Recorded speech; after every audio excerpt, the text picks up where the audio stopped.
All right, morning everybody. Kind of wanted to show you guys our setup here at Cherry Grove and walking through. We got our intake tent here with our PPE station, 2 pallets of PPE that's been donated. Don't know where that come from, but thank you guys, because one thing people don't understand about this situation is the soil in this river is now contaminated with all of the things that have washed down. So all of our volunteers, we want to make sure that they're staying safe to the best of our ability and providing everything that they need down there in the field whenever they go muck out these houses. Legionnaires will be a thing as we follow on, so make sure you're keeping a respirator on, Tyvek, rubber boots, rubber gloves are something that's needed. The good quality, high quality rubber gloves, not just latex, and then nitrile underneath to protect. Decontamination whenever they come back in every day is absolutely critical. That way we're not contaminating this space up here with any of those toxins that may be present. So I can't say confirm if anything's present because I haven't seen soil test back. I'm just assuming and taking precautions that are necessary. So having that PPE is really critical.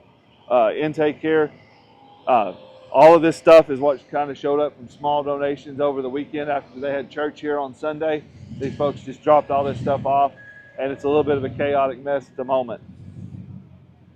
So getting it organized, straighten it up, palletize everything. Jadis, say hi. Hi, Jadis. People, say hi to the people. The locals are helping support us. So kind of set up a station here and dividing out everything so we have overflow space, and all of this stuff is all the donated items that just keep showing up. Guys, we can't say thank you enough. All of our donors that have turned out and showed up and sent money or just prayed for us. You know, that's the most critical part. Keep praying for us.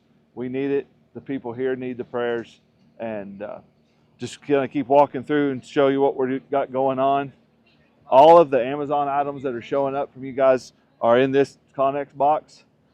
I don't know if you can see it through the camera, but it's about full already. I got 2 more Connex boxes on the way today. We're pushing those items out as fast as we can to the affected areas, and luckily we're going to be able to follow on and make sure we're helping as many people as we can up through eastern Tennessee and the western Carolinas. The guys are starting to sort on this trailer. This was kind of a catch-all trailer. Dog, cat food, paper plates, cups, silverware, Ziploc trash bags, feminine products, coffee, canned food, dry food, bleach, laundry detergent, Clorox wipes, Dawn soap, shampoo, conditioner, body wash, and hand soap. This trailer was completely full of paper products and toilet paper, paper towels, and all the diapers and wipes. We are absolutely good on diapers and wipes. We could probably sustain 4 states with the level of diapers and wipes we have for at least a month. So whenever we need more diapers and wipes, we'll put that out. So the guys here and ladies are sorting and organizing everything into these boxes. That way we have uniformity in our inventory control, and we know what's here. That way we can pull those resources and have those assets available to all of these folks. So thank you guys for doing it. Hey people, say hi to the camera. Hey, camera. All right, we have some toted up items that were donated, and we're sorting through those things and getting them into the appropriate spots. We were able to source 2 box trucks here locally. We had these on rent throughout the deployment. We're using them as our logistics runners out to these other distribution sites that we are feeding from Cherry Grove down into the affected areas. We're covering a section of river here in Washington County that runs approximately 15 miles through the county and supporting about 5 to 6 distribution sites that are down locally. And then we have strike teams that go out from there up into the houses just like we do everywhere we're at. So continuing on, you guys can see the water is just continuing to overflow in donation amounts. We have tons of water showing up, and the water is very much needed, but we ask you guys to slow it down just a little. If you can, give us a week or 2, get a little breathing room and available space, and we'll get some of this pushed out. We got to get all of this out of the sun because we don't want it staying in the sun. and we're working on getting it out of here. Uh, Over here to the left, the guys are working on our fuel station, getting it squared away and sorted, moving things around. Want to shout out Great Plains Kubota. There's our Kubota they sent from Oklahoma to support us. Those guys are great partners, and also Equipment Share for getting us the light plants, generators, and things that we need. That stuff shows up as soon as we call. Sometimes it shows up before we call. Coming down here to the lower pavilion, this is our kind of catch-all. Right now we're working on getting this stuff sorted through for fuel, the gas cans and stuff that people need. Long term, the things that they need here are going to be propane, fuel, engine oil, generators to replace, and all of that, because we have to feed all of these affected areas with power. And the only way to get power up into them for several months is going to be generator power. Okay, so all of those little items that you're seeing in the camera, we need to keep coming. Pet food, dog food. One of the major pet food and dog food manufacturers has said that they will commit as much resources needed to help support the pet population here in the area, along with the SPCA and what's the other one? The sad song people. Y'all know what I'm talking about, right? Okay. Livestock food and hay is being handled now by what's called a DART team. That's the ag side. Those guys are helping us logistically with that, getting the animals and stuff supported that need the hay and the water and the feed and the mineral tubs and stuff like that going into winter. That's all being handled out of the Appalachia State Fairgrounds, and that's also up in Johnson City or Gray, Tennessee. Probably right now, I don't think we need any more hay coming in, so you farmers and stuff that are sending hay, last I checked, there was 36 semi-loads to serve out of there, and I think that's kind of going to cover the need for that for a while. So, kind of continuing back on, DEF. If you guys want to send us DEF, keep sending DEF because it helps our machines. It doesn't help our machines. I wish that stuff was gone, and we're back to the old days. So, but keep sending DEF, hydraulic fluid, engine oil, all weights of engine oil are going to be needed through this thing. Paper sacks.